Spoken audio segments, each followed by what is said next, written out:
Lang kasi naka-ganyan siya. So, Crayola again. Nabuksan ko na kanina. Lagay ko na siya. Yan.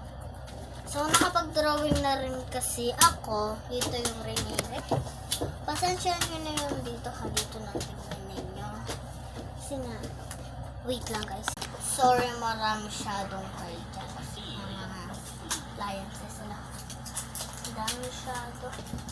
Hindi na pansinin. Hindi na pakialaman. I-judge na naman kayo eh. Hindi kayo nag-judge. Ano kaya pala i-judge? So, itong pinayong ko ng ito kasi ginagamit ko. Flavor niya siguro is strawberry na lang.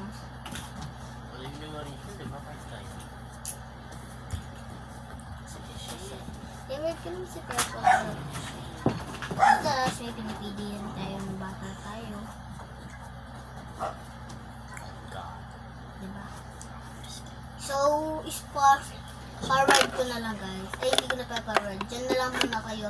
Mabilis lang ito. Stop ko lang. Stop ko lang sa vlogs.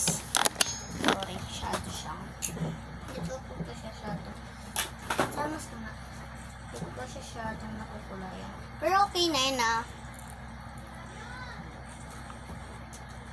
Okay na yan. Okay na yan. Okay na yan. Hindi na kayo mag-judge.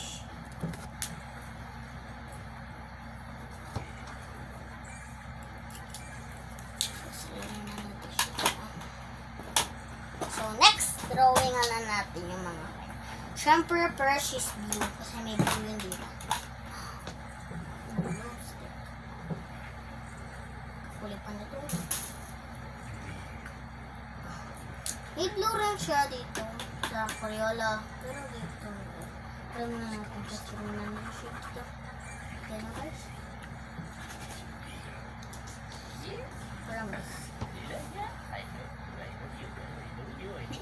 Yan pala yung face ko.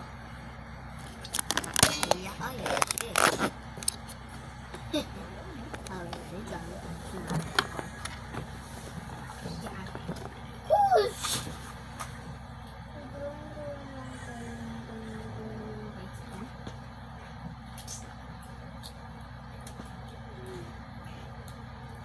mga Jejomon, sinasabi nila sa kaya shoutout sa mga Jejomon.